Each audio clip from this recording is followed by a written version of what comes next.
서상목 칼럼 균형시대는 우리 사회의 다양한 현안과 문제를 냉철한 머리, 그러나 뜨거운 가슴으로 균형 있게 탐구해보고자 합니다.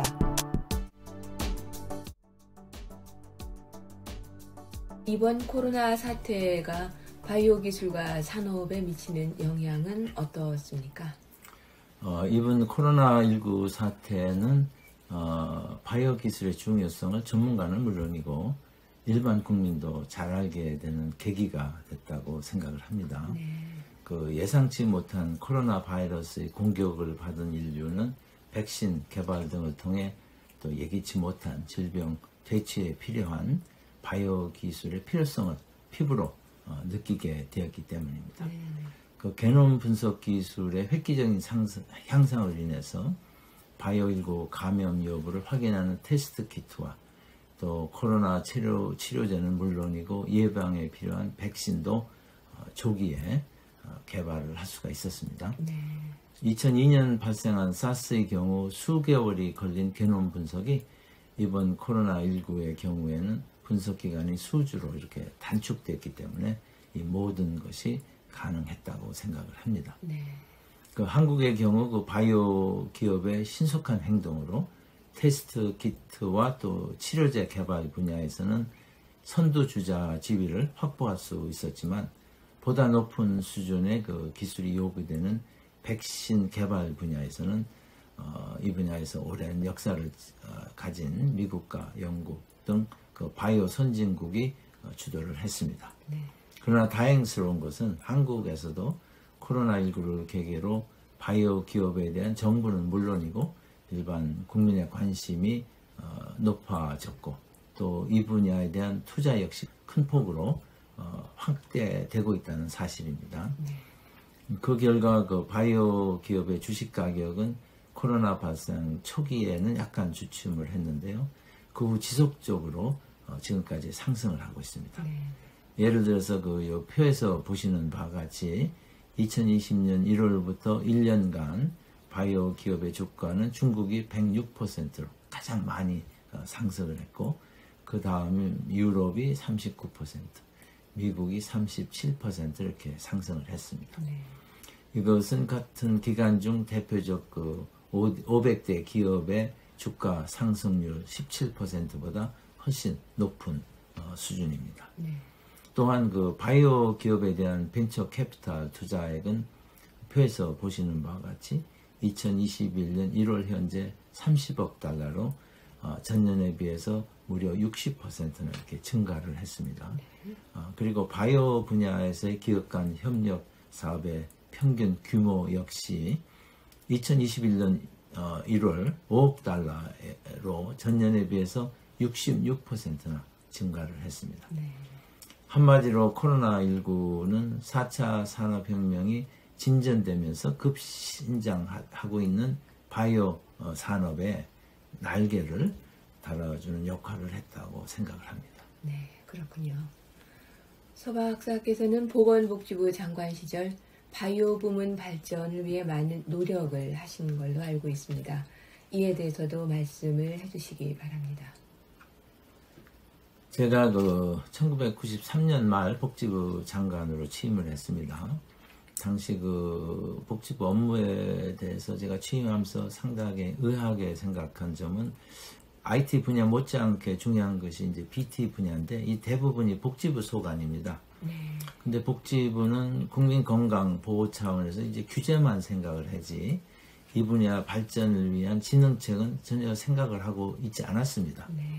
그래서 그 기재부 그 예산실을 설득을 해서 정부 수립 후 처음으로 그 정부 예산의 신약 개발과 의료 연구 지원을 위한 예산 항목을 만들었습니다. 얼마 후 제가 이제 미국 그 보건원 NIH라고 하는데 여기를 이제 방문을 했습니다. 그 노벨 의학상을 받았고 제가 다녔던 그 미국 에머스 대학의 저보다 4년 선배인 분이 소장을 맡았는데요. 그분에게 그 의료 분야 연구에 정부 예산이 얼마인지 물어봤습니다. 그랬더니 그는 약 100억 달러, 10 빌리언 달러라고 하더라고요. 그중 절반은 NIH가 직접 쓰고 나머지는 미국 각처에 있는 의과대학 연구를 지원한다고 답을 했습니다. 그래서 귀국 후에 이제 김영삼 대통령께 오찬을 하면서 이러한 사실을 말씀을 드렸어요. 그래서 제가 어렵게 확보한 예산이 의학연구 불과 30억 원, 그리고 신약개발 300억 원이었는데 이게 너무 작아서 제가 NIH 소장에게는 이 예산 규모를 말씀을 못 드렸다는 얘기를 했습니다. 근데 이것만으로도 충분하지 않은 것 같아서요. 제가 바이오 산업의 본격적인 육성을 이렇게 하기 위해서 바이오 산업단지를 만들기로 이렇게 결심을 했습니다. 그래서 이제 비밀리에 부지를 물색해 본 결과 충청 지역의 세종, 오송 그리고 탕정이 후보지로 이렇게 해서 부상을 했습니다. 근데 이제 경부 고속도로 또 고속전철과의 접근성을 감안해서 오송이 가장 적합하다고 생각이 돼서 제가 헬리콥터로 현지를 직접 탑승한 후에 최종 바이오 단지로 오송을 결정을 했습니다. 그렇군요. 보시는 그 사진은 오송 생명과학단지 전경입니다. 그러나 그 부처 협의 과정에서 기재부 예산실이 돈이 많이 든다는 이유로 오송 바이오단지 설립을 계획을 반대를 했습니다. 그래서 저는 이제 이석재 당시 예산실장에 직접 전화를 해서 서울에 있는 보건관계 기관을 모두 이제 팔아가지고 필요 자금을 충당할 계획이기 때문에 국가 지원은 그렇게 크지 않을 것이다. 이렇게 이제 논리로 설득을 해서 결국 예산실의 동의를 얻었습니다. 그래서 오송 생명과학단지 계획은 김영삼 대통령께 이제 보고를 한 후에 1994년 12월 국가 산업단지로 확정이 되었습니다. 그렇군요. 서 박사께서 오송 생명과학단지를 만든 주역이라는 사실은 세상에 잘 알려지지는 않았습니다. 그 이후 이 사업의 추진 과정을 지켜보시면서 혹시 아쉬운 점은 없으셨는지 궁금합니다. 사실 아쉬운 점이 여러 가지가 있습니다. 우선 제가 1995년 6월 장관직에서 이제 물러나면서 이 사업에 대한 정부의 관심이 낮아졌습니다. 그래서 오송단지가 만들어진 지 지금 벌써 20년이 지났는데도 그 바이오 클러스터로서의 역할을 제대로 하지 못하고 있는 것 같아서 안타깝기 그지없습니다. 보시는 이 그림은 전국에 산재되어 있는 그 한국의 그 바이오 클러스터 현황입니다. 마치 전국이 이렇게 바이오 클러스터가 된 것 같지만은 사실은 지역적으로 이걸 너무 분산시켜서 이중 국제 수준의 바이오 클러스터는 하나도 없다는 것이 문제라고 생각을 합니다. 87년 민주화 이후 경제정책의 효율성이 크게 하락을 했거든요. 그 원인을 보면 선택과 집중을 못했기 때문입니다. 그 대표적인 사례가 바로 이 바이오 클러스터 정책이 아닌가 저는 생각을 합니다. 우선 이 사업을 추진한 제가 장관직에서 물러남으로써 추진 일정이 무려 10년이나 이렇게 지연이 됐습니다. 따라서 한국 경제의 그 핵심 먹거리를 할 수 있는 바이오 산업의 발전이 그만큼 늦어진 것은 아쉬운 일이 아닐 수가 없습니다. 또 오송 생명과학단지 원래 의도는 정부 출연연구소만 있는 대덕 과학단지가 아니라 정부 출연연구기관을 중심으로 관련 그 기업들이 모여드는 바이오 산업 클러스터를 만드는 것이었습니다. 따라서 오송 단지는 스탠포드 대학을 중심으로 IT 혁명의 본산지로 부상한 실리콘밸리, 또 실리콘대 모형을 따서 대만 IT 산업의 중심으로 세계적인 반도체 TSMC의 그 본사가 있는 신주 과학단지를 롤모델로 삼았습니다. 그러나 정부는 오송 단지 부지 규모를 대폭 축소했고 그 결과 대표적인 그 바이오 기업인 센츄리온과 또 삼성 바이오로직스가 오송이 아니라 인천 송도에 자리 잡았습니다. 그래서 오송이 바이오 클러스터 역할을 제대로 하지 못한 중요한 원인이 되었습니다. 이후에도 정부의 실책은 계속되었는데요. 원래 계획은 국립의료원을 오송으로 이전을 해서 연구를 주 기능으로 하면서 특수 환자만 받는 이른바 그 연구병원, 리서치 호스피탈을 하는데요. 이걸로 전환해서 오송 단지의 그 두뇌 역할을 담당토록 하는 것이었습니다. 그러나 국립의료원이 서울에 그대로 있음으로써 오송 생명과학단지의 활성화를 어렵게 하는 또 하나의 요인이 되고 있습니다. 아마 국립의료원 직원들이 오송을 이전하는 것을 반대했을 가능성이 높은데요. 그렇지만 이 정도의 이유로 국립의료원의 오송 이전을 포기한 것은 제대로 된 바이오 헬스 그 클러스터를 만들려는 정부 의지가 그만큼 약했다는 증거가 아닌가 저는 생각을 합니다. 또한 정부는 오송 단지의 그 신약 개발 지원센터, 의약품 생산 지원센터, 의료기기 개발 지원센터, 그리고 실험 동물센터 등 4개의 그 센터를 구성된 첨단 의료 복합 단지를 만들었습니다. 그러나 그 일을 추진하는 과정에서 또 경북 대구에 똑같은 단지를 또 만들었습니다. 그래서 지금 가보면 두 단지가 모두 수요가 부족해서 가동률이 50%도 안 돼요. 그래서 정상적인 가동을 못하고 있습니다. 막대한 규모의 정부 투자가 낭비되는 결과를 초래하고 있어서 굉장히 아쉽습니다.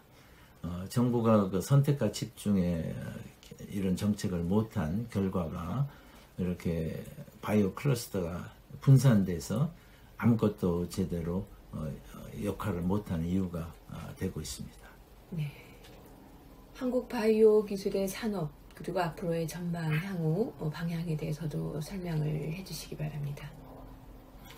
우리나라의 바이오 산업은 미국, 유럽, 일본 등 바이오 산업 선진국에 비해서 발전 역사가 짧고 또 발전 정도 역시 상대적으로 뒤처져 있는 것이 사실입니다. 예를 들어 글로벌 시장에서 한국의 비중은 의료 및 건강 서비스가 1%, 의약품 2%, 또 의료기기 1.7% 등으로 매우 낮습니다. 또 표에서 보시는 바와 같이 기업 규모도 매출액이 2020년 현재 1조 원 이상인 기업이 8개에 불과하는 등 전반적으로 내수 시장 위주, 또 복제 의약품 개발 위주, 그리고 중소기업 중심의 그 생산 구조를 갖고 있습니다. 2020년 기준 그 매출액이 세계 1위인 미국의 그 파이저가 매출이 61조 원이었습니다. 그리고 일본의 그 타케타 제약이 33조 원인 반면 한국 바이오 선두주자 센츄리온은 최근에 그 급성장에도 불구하고 1조 8천억 원에 머물고 있습니다. 표에서 보시는 바와 같이 미국의 컨설팅 업체가 발간하는 PCI 서베이라고 있는데요. 여기에 의하면 2016년 현재 한국 바이오 제약 산업의 국제 경쟁력 순위는 세계에서 24위로 이렇게 나옵니다. 그래서 바이오 선진국 미국, 독일, 일본보다 상대적으로 이렇게 낮은 것이 사실로 나타났습니다. 한국 바이오 제약 기업의 2020년과 또 2021년 1사분기 실적을 살펴보면 제약회사는 대체적으로 고전하고 있지만 바이오 기업은 매우 견조한 실적을 보이고 있습니다. 표에서 보시는 바와 같이 특히 그 센츄리온은 2020년 매출이 1조 8,491억 원으로 전년 대비 64%의 높은 신장률을 보이고 있는데 이런 추세는 2021년 1사분기에도 지속이 돼서 전년 동기 대비 38%의 이런 신장률을 보이고 있습니다. 수익성 측면에서도 센츄리온이 가장 양호해서 2020년 영업이익이 7,121억 원으로 전년 대비 무려 88.4%의 높은 신장세를 보이고 있습니다. 또 국내 2위 바이오 회사인 삼성 바이오로직스 역시 2020년 매출이 1,647조 원으로 전년 대비 그 66%의 높은 증가세를 유지하고 있습니다. 영업이익 역시 2020년 2,925억 원으로 전년 대비 무려 219%의 신장률을 보이고 있습니다. 바이오 분야의 그 새로운 주자로 아스트라제네카 백신을 위탁 생산해서 세인의 관심을 지금 받고 있는 SK 바이오사이언스도 이제까지 그 적자에서 벗어나서 2021년 1분기 매출액이 1,127억 원으로 전년 대비 422% 신장을 보이고 있습니다. 영업이익도 이제까지 적자에서 2021년 1분기에는 537억 원의 흑자를 기록을 했습니다. 또 이번 3분기부터는 노바 백신도 위탁 생산하게 돼 있거든요. 그래서 매출과 영업이익은 앞으로 지속적으로 개선이 될 것으로 전망이 됩니다. 네. 한국 바이오 산업 전망은 저는 매우 밝다고 생각을 합니다. 한국 바이오 불모지에서 그 세계 최초로 항체 그 바이오 시밀러라는 신산업을 개척한 센츄리언, 또 코로나19가 발생하자마자 신속하게 진단 키트를 제작해서 현재 60여 개국에 수출을 하고 있는 시젠, 또 신생 기업의 그 기업가 정신에 더해서 또 대기업이 진출한 삼성 바이오로직스와 SK 바이오사이언스 등의 그 조직력과 자금력, 그리고 오랜 잠에서 깨어나서 바이오 기업으로 새롭게 도약을 시도하는 유한양행, 녹십자, 종근당, 한미제약 등의 그 기존 제약업체의 그 새로운 도전의식이 이렇게 합해진다고 하면 바이오 제약 분야에서 한강의 기적이 일어날 수 있다고 저는 생각을 합니다. 아, 그렇군요. IT 산업과 더불어 향후 한국 경제를 이끌고 갈 바이오 산업의 기반을 보다 확고히 하기 위한 정책적 준비는 어떻게 해야겠습니까? 정부는 바이오 산업을 시스템 반도체 그리고 미래 차와 함께 국가 혁신 성장을 이끌 3대 분야를 이렇게 지목을 해서 이에 실현을 위한 그 다양한 정책을 개발해서 추진 중에 있습니다. 네네. 화면에서 보시는 3차 생명공학 육성 기본 계획은 2017년에 수립이 됐는데요. 그 바이오 경제의 그 글로벌 시장 점유율을 2015년에 1.7%였는데 이것을 2025년에 5%까지 끌어올린다는 목표를 세우고 있습니다. 이를 본격적으로 추진하기 위해서 정부는 10개 부처와 또 연구기관이 참여하는 이른바 바이오 산업 혁신 TF를 구성해서 운영하고 있습니다. 화면에서 보시는 바와 같이 5대 전략 분야, 또 10대 핵심 분야를 중점적으로 추진을 하고 있습니다. 5대 전략 분야는 첫째가 글로벌 경쟁력 강화를 위한 R&D 혁신, 둘째가 바이오 분야 전문 인력 중점 육성, 셋째 시장 성장 촉진을 위한 규제 및 제도 선진화, 넷째 바이오 생태계 조성 및 해외 진출 지원, 다섯째 바이오 기반 기술 융합 사업화 지원 등으로 아주 매우 포괄적입니다. 특히 그 코로나19 대응 과정에서 크게 향상된 그 한국의 그 브랜드 경쟁력을 바탕으로 해서 바이오 경제 생태계의 활성화를 통해 한국 바이오 산업이 새롭게 도약하는 계기를 만들어야 하겠습니다. 이를 위해서는 무엇보다도 규제 개선 등을 통해서 국내 기업들이 혁신 생태계에 적극적으로 이렇게 동참할 수 있도록 유도하는 것이 중요합니다. 바이오 헬스 산업의 생태계를 저해하는 규제는 크게 이렇게 두 가지로 나눠볼 수 있습니다.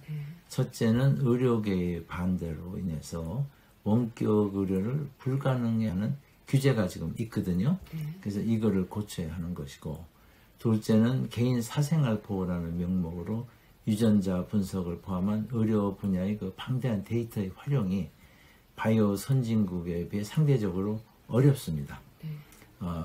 이해 집단이나 특정 시민단체가 적극 반대하면은 필요한 개혁 조치가 장기간 이렇게 방치되는 것이 민주화 이후 경제 정책의 효율성을 떨어뜨리는 아주 중요한 원인인데, 바로 이 문제가 바이오 혁명 시대를 맞은 관련 기업의 그 획기적인 성장을 저해하는 핵심 요인이 되고 있습니다. 바이오 산업 발전을 저해하는 또 하나의 요인은 이 분야 발전 과정에서 그 선도적인 역할을 해야 할 의사, 약사 등 전문 인력이 연구나 창업보다는 동네에서 의원이나 그 약국을 경영하는 일에 안주하고 있다는 사실입니다. 이를 개선하기 위해서는 그 정부의 그 바이오 헬스 분야 R&D 예산을 대폭 확대하고요. 또 우수한 전문 인력이 기업가 정신으로 이렇게 무장을 해서 창업에 도전하는 그 실리콘밸리와 같은 생태계를 만들어 가야 합니다. 이에 더해서 바이오 혁명 시대에 필요한 인재 공급을 원활히 하기 위해서 관련 학과의 그 대학 정원을 시장 수요에 맞게 이렇게 방향으로 조정하는 이런 제도적 개선 방향이 마련되어야 하겠습니다. 네. 또한 한국 시장 규모의 한계를 극복하기 위해서 글로벌 네트워킹의 활성화를 통해서 글로벌 혁신 생태계에 참여하기 위한 노력도 또 적극적으로 전개를 해야 할 것입니다. 네. 네. 한국에서는 스마트 헬스케어를 위한 사회적 합의가 미흡해 이 분야 발전이 그 답보 상태에 있습니다. 그래서 이를 개선하기 위한 정부와 정치권 차원의 노력이 증가되어야 하겠습니다. 그 바이오 분야 혁신에 관련된 이해 당사자 갈등은 이 과정에서 발생하는 편익의 배분이 공정하지 못할 것이라는 사회적 불안감에서 시작된다고 할 수가 있습니다. 따라서 그 바이오 경제에서 발생하는 편익이 다양한 이해 당사자에게 이렇게 공정하게 배분되는 시스템에 대한 사회적 신뢰를 구축하기 위해서 노동 분야의 그 노사정위원회라고 있거든요. 네. 그래서 이거와 같이 의료계, 소비자, 그리고 공익 대표로 구성되는 협의체를 만들어 운영할 것을 제안합니다. 네. 서장모 칼럼 균형 시대는 21세기 한국의 미래에 그 지대한 영향력을 미칠 바이오 혁명에 관한 새로운 동향을 지속적으로 관찰하고 또 정책 대안을 하는 노력을 계속하겠습니다.